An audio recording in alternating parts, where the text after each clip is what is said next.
Olá! Vai começar mais um episódio do podcast Papo de Veterinária.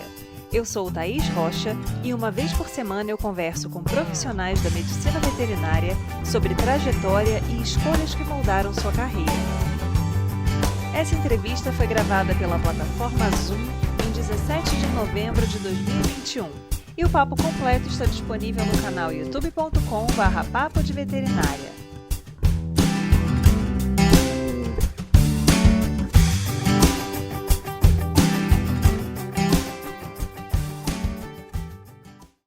Você sabia que a atuação do patologista veterinário vai muito além de avaliar animais que já morreram? E que é possível atuar dentro do centro cirúrgico em uma equipe multidisciplinar que contribui para a tomada de decisão e o planejamento cirúrgico e terapêutico de animais, principalmente em casos oncológicos? É sobre isso que eu converso com a doutora Cristina Oliveira, médica veterinária graduada e mestre em patologia animal pela Universidade Federal Rural do Rio de Janeiro. Ela foi professora de patologia veterinária e plantas tóxicas na Universidade Vila Velha de 2000 a 2009 e tem doutorado pelo curso de pós-graduação em patologia experimental e comparada da USP de São Paulo. Atualmente, ela é responsável pelo serviço de anatomia patológica do VET Câncer, em São Paulo, realizando inclusive histopatologia por congelação no transcirúrgico de cirurgias oncológicas veterinárias. Então, seja muito bem-vinda, Cristina. Obrigada, o prazer é todo meu. Eu gostaria de começar te perguntando, quando você ingressou na medicina veterinária, você já tinha alguma ideia da possibilidade de trabalhar na área de patologia ou isso foi algo que surgiu aí ao longo do curso? Não fazia a mínima ideia para... Bom, eu entrei na faculdade em 91, né? Numa época em que a gente pensava que ia trabalhar com grandes ou pequenos. E aí, no quinto período, eu fui fazer estágio na anatomia patológica. Na verdade, porque eu queria uma bolsa de iniciação científica, pensando no currículo, e me apaixonei, nunca mais saí. Mas aí que eu fui descobrir o que era ser patologista, né? Que existia esse caminho dentro da medicina veterinária. E aí, a partir desse momento, você começou a direcionar a sua carreira mais pensando em docência ou isso foi algo que veio se desenvolvendo mais tarde? Na época em que eu estudava na graduação, ser patologista era uma coisa, veterinária era uma coisa meio utópica, né? Aliás, as especialidades eram meio utópicas, a não ser que você seguisse a carreira acadêmica, né? Ficasse na docência. Eu nunca quis ser professora, na verdade, né? Mas eu decidi que eu queria ser patologista e naquela época não existia esse trabalho, né? Como patologista, não sei, dentro das universidades. E aí eu falei, bom, então vou ser professora, porque o que eu quero fazer é isso, né? E aí fui fazer o mestrado, comecei a dar aula, e a veterinária mudou muito nos últimos 20 anos, né? Graças a Deus, a gente evoluiu bastante e hoje a gente tem... as áreas sempre foram muito amplas, né? A parte de inspeção sempre foi muito forte, a parte relacionada com a saúde humana sempre foi muito forte, mas as especialidades, né? O patologista, o oncologista, né? O nutricionista, o cardiologista, isso é uma coisa que veio ganhando espaço, né? Ao longo do tempo. Você, percebendo, né, essa mudança na característica da própria medicina veterinária, com o fortalecimento das especialidades, um encaminhamento muito semelhante ao que a gente tem na medicina humana, né, em que a gente tem pessoas mais especializadas em determinadas áreas. Como é que foi para você essa questão de inovar dentro da patologia e começar a direcionar para um atendimento mais especializado dentro de clínicas? Porque às vezes o próprio aluno da graduação tem aquela visão de que a patologia é aquela especialidade que você trabalha com animal depois que morreu. E aí você Sim, trabalha direcionado a animais com problemas é, oncológicos. eu sempre falo que a patologia, ela tem essa característica que é um pouco, que deixa ela um pouco perdida na formação da especialidade, do especialista, porque ela é a única disciplina que é básica e é profissionalizante, né? Ela é base para tudo dentro da veterinária e ela também é uma especialidade, né? E na minha época, né, quando eu dava 2000, era um desafio já ensinar isso, né, para o aluno, mas pelo que eu vejo, continua sendo um desafio, né, passar essa noção da especialidade na graduação ainda, né. Ela ocorre, a patologia entra no meio do curso, né, o aluno está tomando conhecimento ainda do que é a profissão dele, do universo de possibilidades que ele tem, e eu acho que um grande problema que a gente tem também, não na UVV, nem em muitas universidades, mas com esse aumento do número de faculdades, muito professor não especialista dando disciplinas, né? E a patologia, como ela é básica, né? Eu acho que tem muito não patologista dando a disciplina, ministrando a disciplina, o que é um prejuízo enorme para a compreensão do que ela representa, né? Na medicina, né? Como especialidade, né? Para suporte na medicina, como uma área de atuação para o médico veterinário, né? Para mim, começar uma atividade que não existia na veterinária foi um desafio, obviamente, mas uma coisa que eu fiz com muita paixão, com muita vontade de querer fazer, porque, na verdade, a gente inovou na veterinária com mais de um século de atraso, né? Porque na medicina eles começaram a fazer isso. Primeiro trabalhinho assim de um protocolo para fazer foi em 1905, bem, um pouco atrasadinho, né? Antes tarde do que nunca, mas a gente tinha todo um histórico, como de uma maneira geral, né? A medicina ela está sempre servindo de base para a gente, né? A gente está sempre seguindo eles, né? Vindo atrás, mas que bom que a gente está indo, né? Tá evoluindo, tá progredindo, né? Isso eu vejo como uma vantagem, né? Porque eles já experimentaram, quebrar a cara, fizeram um monte de os desafios primeiros foram com eles, né?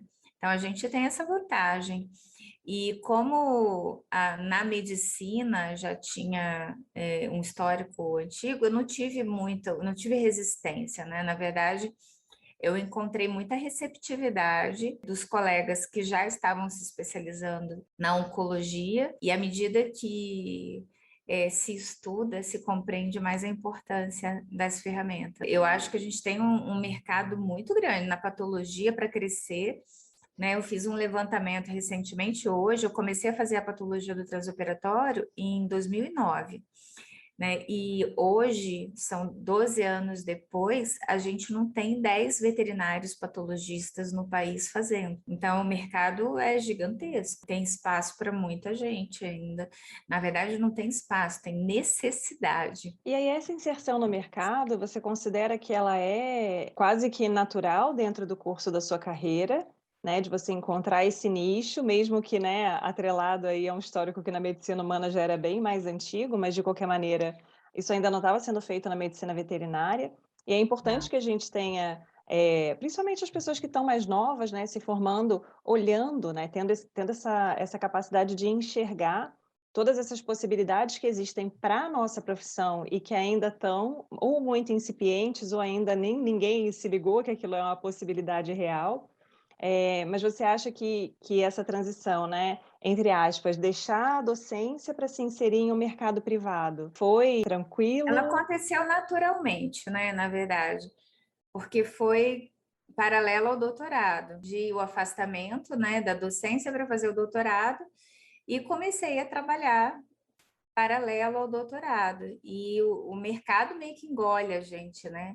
Na verdade, quando você começa a oferecer um serviço que não tem outra pessoa que faz, né? E que faz diferença. Porque não tem um cirurgião que comece a trabalhar com a patologia no transoperatório que não queira não operar mais sem a patologia no transoperatório, porque são respostas que demorariam 10 dias, para chegar, e muda completamente o planejamento no momento da cirurgia, né? Então, você ganha muito tempo, você ganha eficiência, né? Você consegue ser mais assertivo na conduta, você evita procedimentos mais radicais, né? Desnecessários, né, com segurança, né? Então, você consegue ser mais conservativo, você consegue ser mais assertivo, você consegue se adiantar em muitos diagnósticos e até no estadiamento. Às vezes, sai do centro cirúrgico com estadiamento feito e um planejamento de tratamento sistêmico já delineado, sabe? Então, é começar a trabalhar e não querer mais trabalhar sem, né? Porque muda completamente. E aí, em termos de equipamento, de estrutura para poder realizar o tipo de trabalho que você faz? Uma coisa que eu sempre falo, assim, a patologia é uma das coisas mais baratas em termos de investimento material e uma das coisas mais caras em termos de investimento intelectual. Você é muito conhecimento, então demanda muito estudo e muita vivência. Você precisa ter muita formação. Eu vejo muita gente falando, eu quero aprender a fazer histopatologia. Por que você não dá um curso de histopatologia? Por que não existe um curso de histopatologia, né? Ou algumas pessoas começaram a falar disso agora, mas não é assim que funciona, sabe? É o dia a dia, é a vivência. Você tem que ter a vivência. A docência, para mim, foi fundamental, assim, para mim, a bagagem de conhecimento que me trouxe, a experiência. Eu sempre falo, não existe um oncopatologista, existe um patologista com experiência em oncopatologia. Porque quando a gente vai para o centro cirúrgico para fazer uma avaliação oncológica, a gente pode encontrar qualquer coisa e a gente vai para ajudar o paciente e o cirurgião, na verdade, indiretamente o paciente. E nem tudo é oncologia. Quantas vezes a gente entra no centro cirúrgico para avaliar uma neoplasia, entre aspas, no fígado e descobre que não é uma neoplasia, nódulos no intestino que se suspeita que era uma neoplasia, o linfoma, e era doença infecciosa.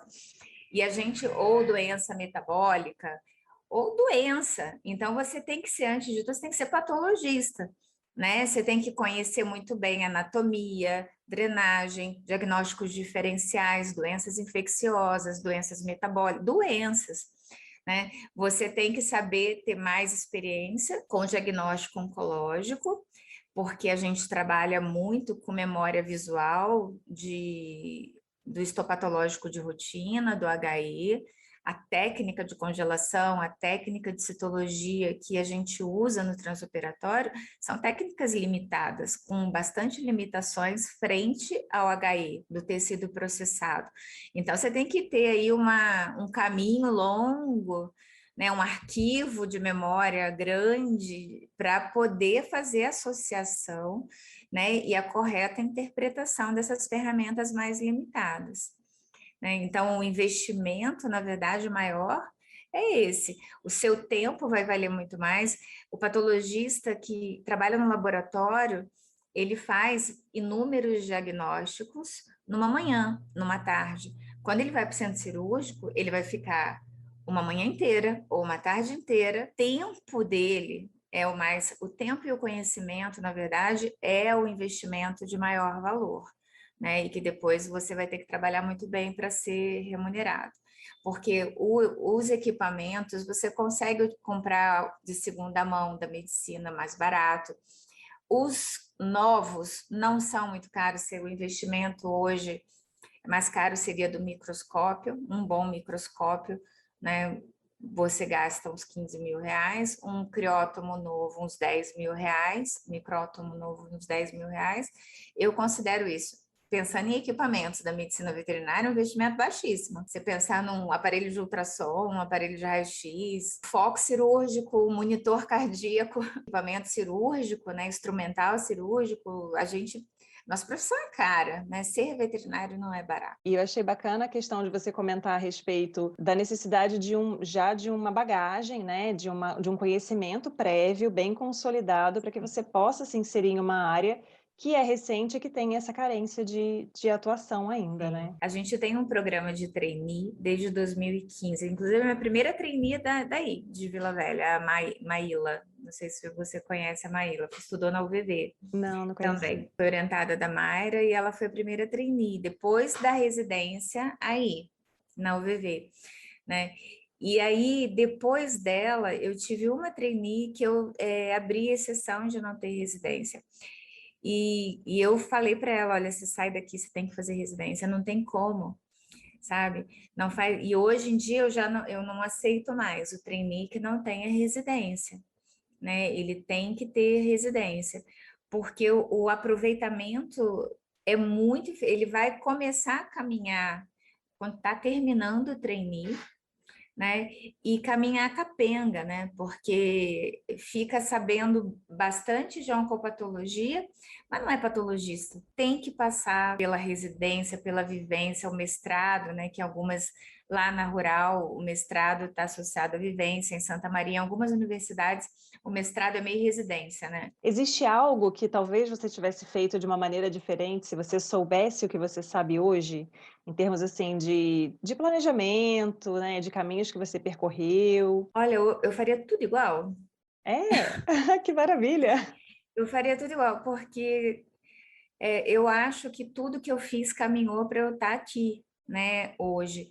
E não vejo outra possibilidade considerando a história da medicina veterinária. E eu não posso falar nem assim, eu iria para o exterior para fazer um treinamento, porque eles não fazem. A única publicação que a gente tem de patologia transoperatória que seja que a gente pode traçar um paralelo dos artigos publicados na medicina, foi publicado em 1993 por uma universidade em Davis, não tem mais nada depois disso. Tem algumas publicações de histopatológico por congelação, algumas não, tem duas outras publicações que não são voltadas para oncopatologia, mas com a utilização da técnica de histopatologia por congelação. E eu recentemente fiz uma pesquisada superficial. Será que ninguém faz isso mesmo, né? E assim, achei 2 laboratórios nos Estados Unidos que oferecem o serviço. 2. Nenhuma universidade oferece. Em 2019, eu fui para o SVON, na Alemanha, que é o Congresso Europeu de Oncologia Veterinária. E foi inédito nesse congresso, eu venho vindo, né, há alguns anos, no SVONC, e nesse congresso, ineditamente, eles dedicaram um dia inteiro à patologia, ao papel da patologia dentro da oncologia, né, a importância da comunicação, da falha de comunicação e erro de diagnóstico, né, de padronização de laudo, e foi levantada a discussão nesse congresso do porquê não se fazer. Nesse dia, obviamente, estavam todos os patologistas da Europa, que são pouquíssimos. Foi levantado o questionamento, por que não faz a patologia no transoperatório? E foi muito interessante que o SVON, que é um congresso europeu, internacional. Então, pessoal, vai o Japão, os Estados Unidos, as pessoas que mais publicam no mundo estão lá, né? E eu achei muito interessante a patologista americana que estava lá representando, acho que a Universidade Davis, inclusive, ela falou que não se fazia, isso eu fiquei chocada, porque é muito difícil. A resposta dela. O patologista, acho que ele é não sei se é italiano ou se ele é francês, Jerome, alguma coisa assim, meio que desmereceu a técnica, que não era importante. E aí eu achei muito interessante que os patologistas que estavam assistindo começaram a se colocar. E eles falaram que eles não faziam, na verdade, porque não tinha patologista suficiente na Europa para dar conta da rotina. E isso me marcou muito, sabe? Que não tem profissional, porque no Brasil, o que a gente tem de programa de residência, de patologia, o que a gente tem de universidade, eu acho que alguma vantagem tem que ter nisso. É super interessante essa história da gente poder ter, a gente tem recurso humano, que é o mais difícil, é o recurso humano. E é claro que tem que ser bem pago, né? A gente vai gastar uma manhã ou uma tarde fazendo um procedimento desse. E aí muita gente me pergunta isso, né? Quando eu falo da patologia no transoperatório, mas tem quem paga? Eu falo assim, lógico que tem. Sabe? Aqui na Vet Câncer, a gente não dá opção, por exemplo. Quem vem aqui recebe o valor de um pacote de serviços. Ele não pode escolher, eu não quero patologia, eu quero a cirurgia assim assado, eu quero eletroquimioterapia, eu não quero eletroquimioterapia. Sabe? Se vai para o centro cirúrgico, vai ser decidido lá o que a gente vai fazer. Né? É claro que é tudo explicado, né?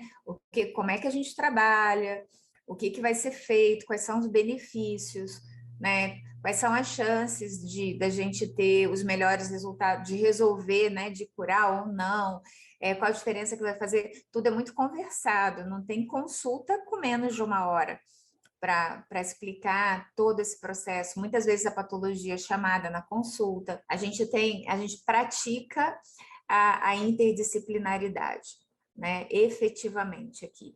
Né? Então, a gente está sempre o intensivista, o anestesista, o patologista, o oncologista, o clínico, o cirurgião, está todo mundo sempre junto. Não tem uma consulta que não tenha pelo menos 3 veterinários. A gente não vai para o centro cirúrgico que não tenha pelo menos 6 veterinários, porque tem a interdisciplinaridade, a gente trabalha com isso, né? com essa comunicação, né? Uma equipe multidisciplinar, que é a forma da gente ter resultados melhores. Tem preço? Tem preço. É óbvio, cirurgia tem preço, né? O que a gente precisa melhorar muito, isso é uma coisa que eu não aprendi, que é uma coisa que eu sinto falta, mas eu não vejo como ter sido diferente, né? Porque até hoje não mudou, é a visão, a formação nossa com essa base de profissional liberal, para ser um profissional liberal. Nós somos, como médicos veterinários, profissionais liberais, mas a gente não tem formação nenhuma para isso.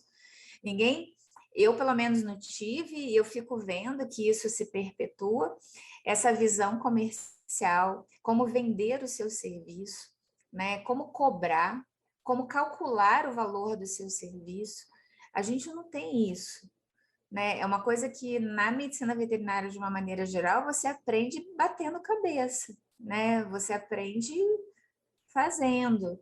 Isso eu acho que é uma falha que a gente tem de formação, né? Mas se você me perguntar qual é a trajetória para você ser um patologista que faz patologia no transoperatório, é começar o quanto antes, porque tem que estudar muito, passar por uma residência ou por um mestrado de vivência, que tenha não só, que você não saia mestre num projeto de pesquisa, mas que você saia mestre em patologia. Acho que dar aula é fundamental, né? Ninguém sabe mais que o professor, ponto. Né? A melhor forma de aprender é ensinar. Né? Então, se você quer se destacar, se quer ter mais conhecimento, eu acho que a vivência na docência, com seriedade, obviamente, não como, né, vou dar aula de patologia para aprender, não é por aí, né? Vou dar, não. Mas é uma forma de você crescer muito em bagagem de conhecimento, só tem a ganhar, mas tino, né, com muita responsabilidade, né, responsabilidade com quem está aprendendo, né, e isso é muito sério, a gente vê muita gente enganando as pessoas, é verdade, enganar as pessoas, mas toda prática profissional é uma troca, né, você está sempre aprendendo, sempre que você se dedica, né, a fazer com seriedade, com comprometimento, você está sempre aprendendo. Então, eu acho que essa é a trajetória, assim. Não é vou trabalhar com patologia no transoperatório. Não é assim, não acontece num virar de chave, né? Mas é uma das coisas mais satisfatórias da minha vida, assim. Para mim, eu considero que eu cheguei no ápice, assim, da minha realização profissional, porque eu consegui sair da prática da patologia distante da veterinária do animal, sabe? Que é uma coisa que todo patologista reclama muito, todo veterinário do laboratório reclama, que a gente fica isolado, a gente não vê o bicho, a gente não conversa com o tutor, todo mundo ganha presente, menos o patologista, o tutor, né? Todo mundo ganha um abraço, muito obrigado, patologista, nem existe. Né? E quando você entra nesse universo do centro cirúrgico, você vira veterinário. de você encontra com o animal, sabe? Você faz carinho, você interage, você conhece o dono, você entra naquela história e você participa efetivamente do tratamento dele. Essa dissociação que acontece na maioria das vezes dentro da área, realmente é uma questão complicada, né, e às vezes tem aquelas questões relacionadas àquela visão da medicina veterinária, que é o médico veterinário, aquela pessoa que não gosta de lidar com pessoas e por isso ele trabalha com animais. E para algumas pessoas pode parecer um alívio não ter que lidar com um tutor, mas você perde uma grande parcela da riqueza, né, do crescimento Nossa, pessoal, muito! inclusive, de você interagir com o responsável por aquele animal, aquela conversa, aquela coisa humana, né, o fator humano de Humana, você. e que você é um ser humano, né? Sim, E ponto, sabe? E é um vínculo a mais, sim, com o animal. Você se relacionar com o dono também. É uma falácia, né? Essa coisa, eu gosto do bicho, não gosto. Isso é uma bobagem, sim. uma bobagem. Eu entendo, eu sei que tem muita gente assim, mas eu ainda acho que é um equívoco. Claro que tem muita gente doida, né? Mas tem muita gente doida na família da gente, tem muita gente doida no trabalho, tem muita gente doida. Tem um colega veterinário que fala, a gente sobrevive de gente doida, né? O cara vai gastar uma fortuna com cachorro é porque ele é doido. Eu falei assim, nós somos todos, a gente gastou nossa vida se dedicando a um cachorro, dá para salvar a vida de um cachorro, de um gato, de um boi, né? Somos todos, nós cada um com a sua loucura, com o seu amor, a sua vontade de fazer bem da forma que bem entende, né? Cada um com a sua doideira, né. Né? E é bacana, assim, você fazer esse resumão, assim, da sua trajetória, porque no final das contas, existe muito essa expectativa, a gente vê nos alunos hoje em dia, de pensarem que às vezes uma oportunidade de experiência internacional pode ser um grande diferencial para a formação, pode ser um divisor de águas, e aí a É gente uma conhece uma experiência. área sim, toda vivência é válida, né, sempre vai ser enriquecedor, seja no quesito Sim, profissional, no quesito pessoal, mas aí a gente tem uma área em que, na realidade, lá fora também não tem praticamente quem faça. sim, exatamente, não, e assim, depois de um certo tempo, né, você começa a sair, a conhecer profissionais de outros países, e a gente está muito bem, sabe? Na medicina veterinária, a gente está muito bem, né? É claro que a gente tem muita coisa ruim, né? O país, ele tem uma dimensão e uma desigualdade muito grande em todos os campos, e na medicina veterinária não ia ser diferente, né? De recursos, de mentalidade aberta, né? É difícil, muito difícil você começar uma coisa nova, por exemplo, numa cidade pequena, no interior aí qualquer. É, é completamente diferente de você estar numa cidade grande e você começar uma coisa nova, onde geralmente quem está da cidade pequena vem para a cidade grande para aprender, né? A gente já tem essa mentalidade. As pessoas têm uma visão diferente, mas se a gente for pegar o que a gente tem de melhor em termos de tecnologia, de mentes humanas, o Brasil, se você pegar o que a gente tem de melhor, a gente está muito bem. Assim, eu falo sem medo nenhum de errar. Quando eu vou nesses congressos e eu vejo eles ensinando, falando de protocolos, de padronização, de conduta, de coisas que a gente aprendeu faz tempo e está fazendo faz tempo aqui, sabe? Muita coisa, em muitos campos. Então, a gente está bem, a gente só precisa o aluno hoje tem que prestar atenção, se antenar, aonde as coisas estão acontecendo, né? Quem está trabalhando com o quê, quem está fazendo o quê, dá para ficar muito bom aqui dentro, sabe? Mas é claro, né, que se você tem a oportunidade de sair, não é só o conhecimento técnico que você vai buscar outras coisas, né? Como dizem, os melhores lugares são as pessoas, né? Então, você vai conhecer pessoas, culturas, é muito mais do que só uma, mas a gente está falando de especialização, de capacitação, de formação, tem muita coisa aqui, viu? A gente está muito bem mesmo. Estava recordando agora você comentando a respeito da docência, né? E eu tive um papo com uma colega minha, a gente falando exatamente sobre a docência, porque a gente ainda percebe, eu pelo menos vivenciei muito isso. Durante até a graduação, eu estava lá no estágio estudando e aí vinha algum veterinário de campo e falava assim: Nossa, mas você está estudando para quê? Professor quem não sabe vai ensinar. Aquele Nossa, discurso horroroso que você fala assim, gente, a profissão tão essencial quanto a docência, e a gente percebe isso. O lado mais bacana da docência é o quanto a gente aprende. Com cada pergunta de aluno, com cada dúvida que você fala assim, gente, eu não tinha nossa, pensado nisso. Deixa eu dar uma pesquisada aqui e correr atrás dessa informação. E a própria repetição daquele assunto, né? Uma exatamente, aula eu ia depois da falar isso outra. agora. Na verdade, a gente vai amadurecendo o conhecimento, né? Isso é uma coisa muito, até hoje, né? Eu acho que isso não vai sair da gente nunca mais. A gente não para de estudar. E às vezes a gente lê pela 10ª vez um texto e de repente se enxerga com uma coisa que você não enxergou e você já leu 9 vezes, sabe? Aquele capítulo. Mas na 10ª vez parece que acende uma luz, assim, você entende uma coisa que você e porque você teve uma vivência que te chamou a atenção para aquilo, né? Então, não tem como você estudar para ensinar, e quando você estuda para saber, você não se aprofunda. Quando você estuda para ensinar, porque você se pega naquilo que vai fazer diferença naquele momento ali, porque você quer resolver. E quando você estuda para ensinar, cara, você vai a fundo, né? Porque você fica pensando, nossa, mas se eu tiver que explicar isso, por que que é isso, né?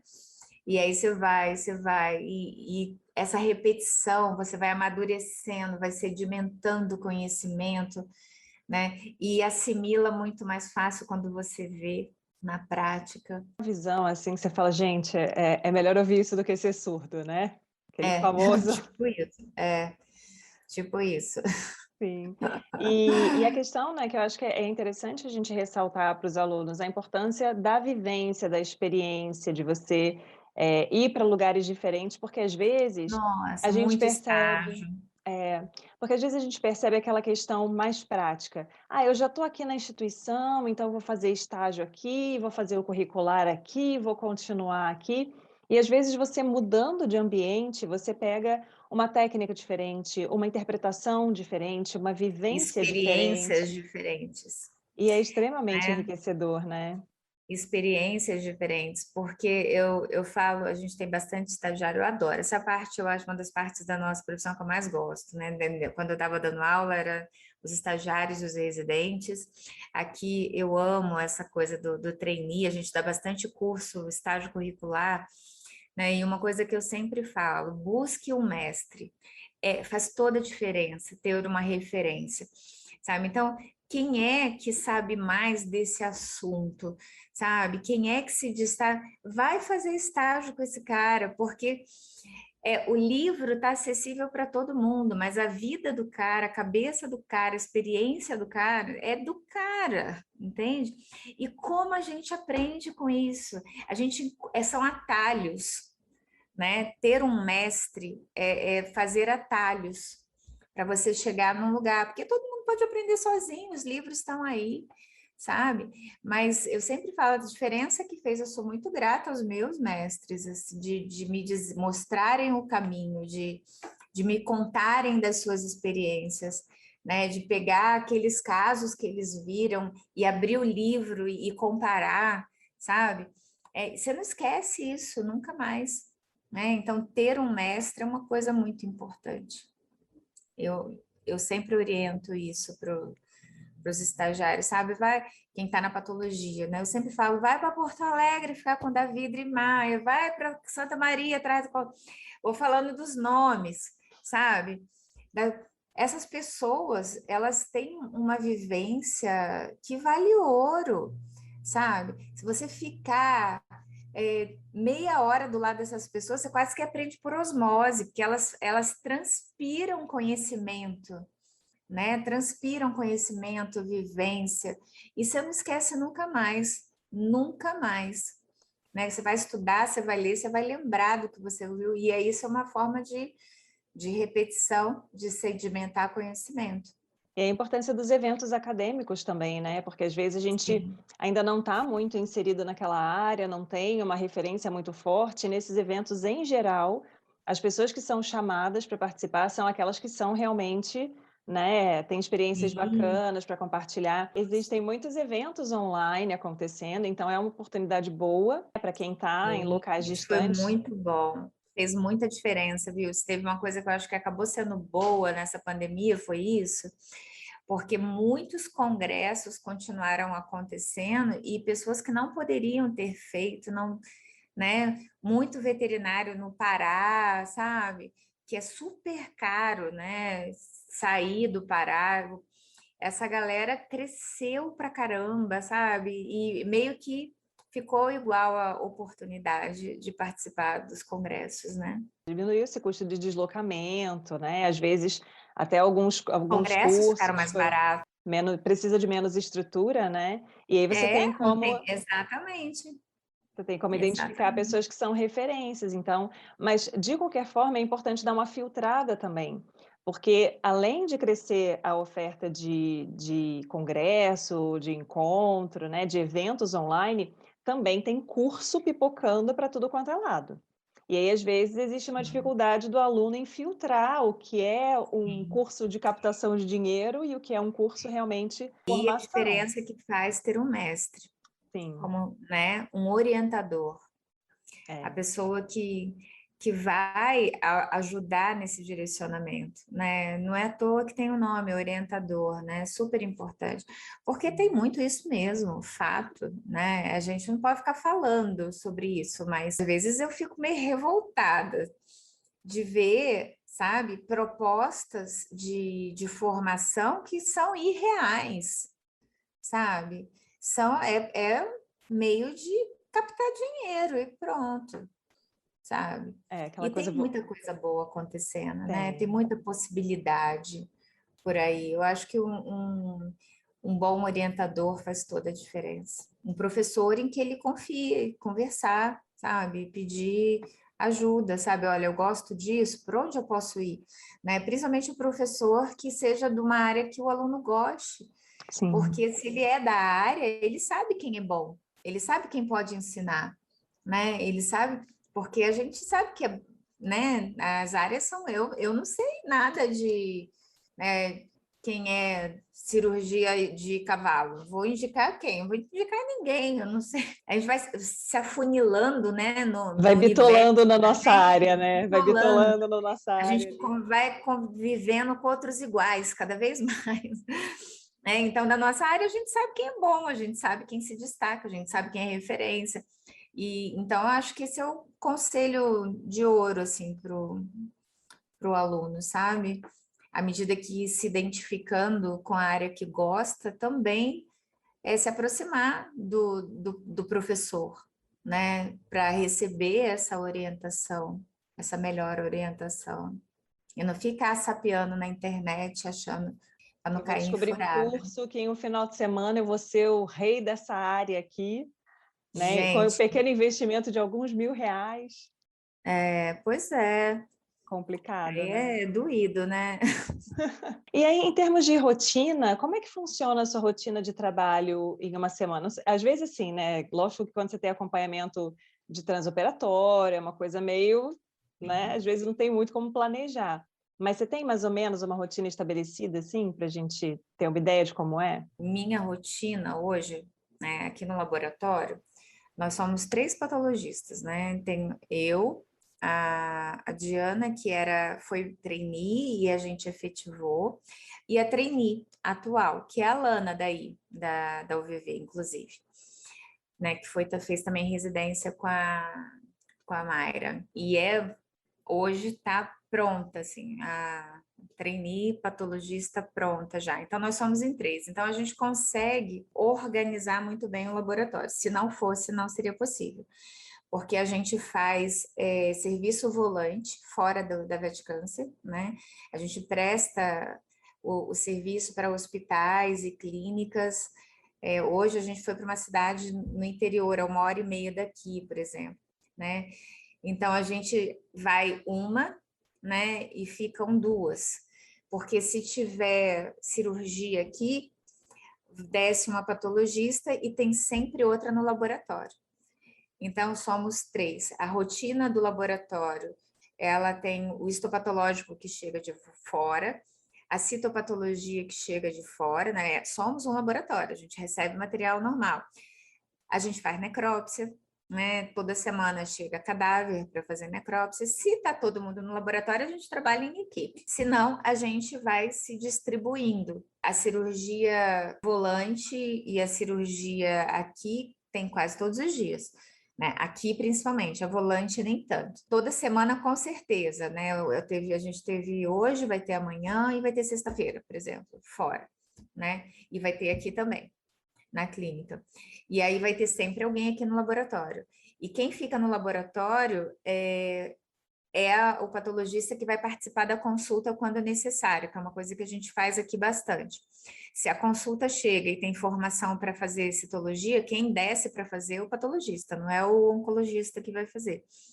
A gente treina, a gente dá um treinamento para os oncologistas da clínica, tem trainee, né, também, os trainees da oncologia, e os oncologistas, a gente faz um treinamento de tempo em tempo para fazer a coleta da citologia. Porque se por acaso a gente não puder fazer, o oncologista possa fazer, né? Mas de uma maneira geral, é a patologia que faz, a prioridade é que a patologia faça. Por quê? Porque a gente vai fazer avaliação macroscópica, a gente também tem a possibilidade de conversar com o tutor, né? Então, a gente, sempre que possível, o patologista participa, ele que vai lá, ele que vai palpar, ele que vai funcionar, e se vai analisar na hora, vai dar o parecer na hora, se não foi representativa a amostra, o patologista coleta de novo e analisa de novo, tudo com resposta imediata. Então, essa é a nossa rotina hoje, né? Então, a gente faz o histopatológico e o citopatológico da patologia de rotina, com o diferencial de que na citologia a gente é que coleta, né? A gente tem contato com o animal e a gente faz o transoperatório, né? A gente vai para o centro cirúrgico e a gente vai para o centro cirúrgico, entra no centro cirúrgico junto com o paciente, né? Porque ele na indução a gente já começa a futucar, né? A gente já começa a palpar linfonodo, a verificar, não é só aquela queixa que ele entrou, a gente vai ver tudo. A gente vai examinar tudo, o que a gente encontrar, a gente vai puncionar, a gente vai analisar, né? E a gente só sai do centro cirúrgico quando o cirurgião acaba, né? E aí o anestesista vai acordar. É bastante dedicação, né?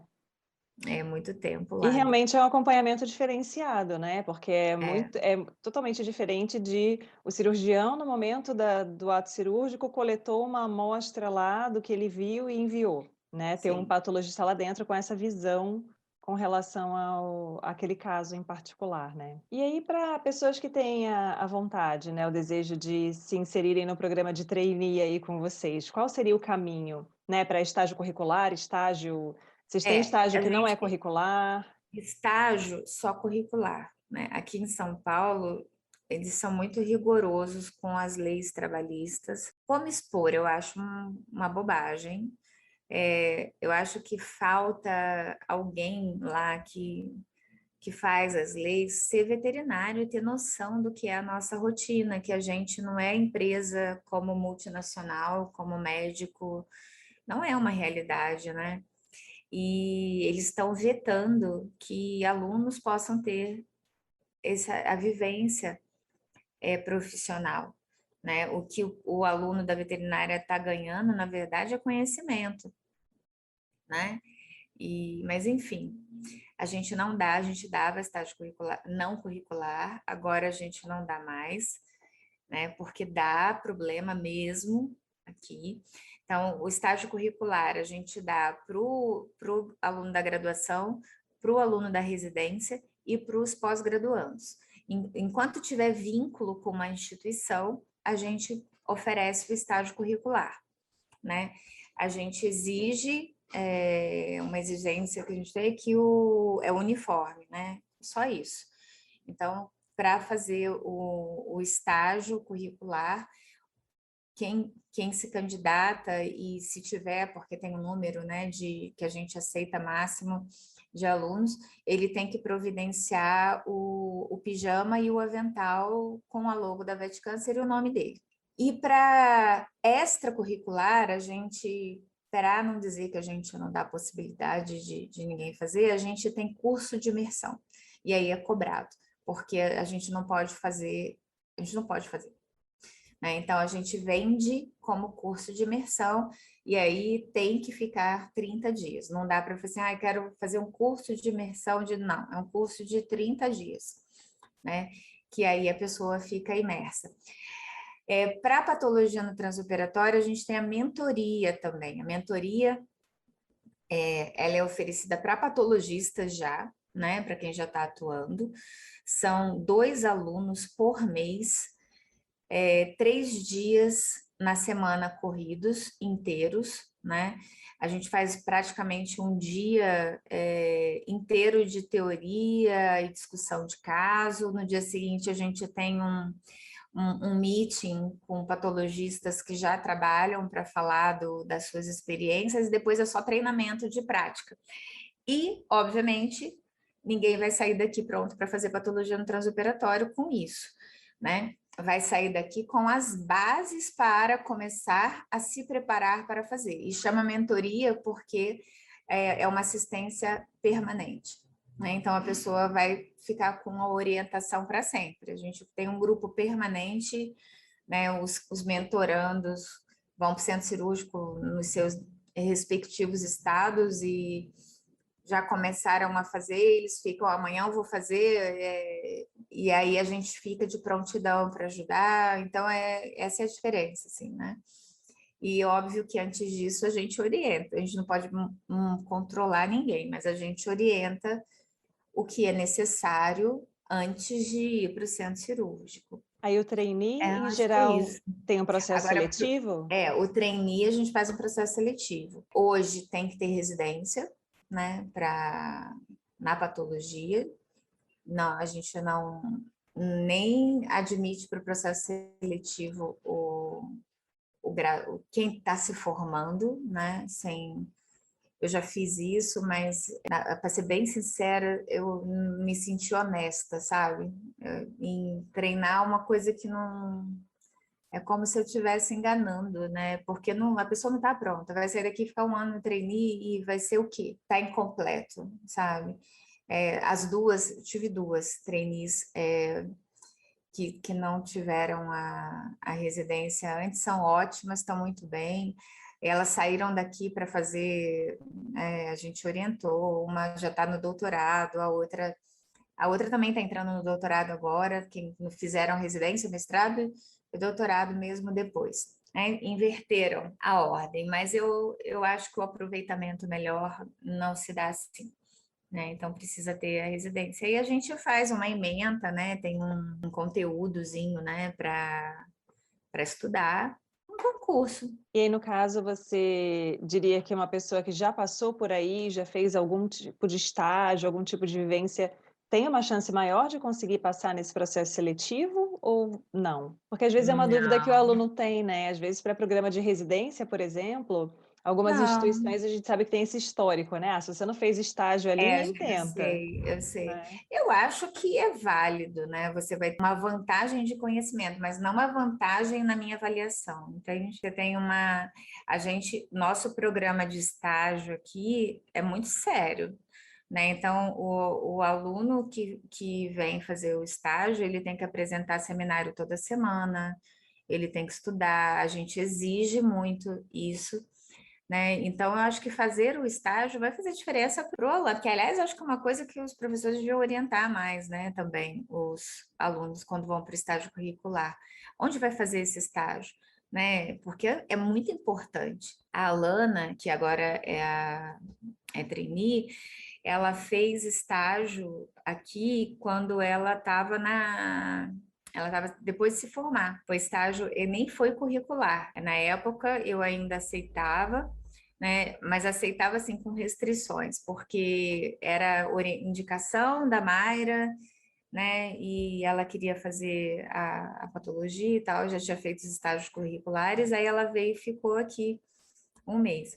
E ela foi uma estagiária impecável, ela foi muito boa mesmo.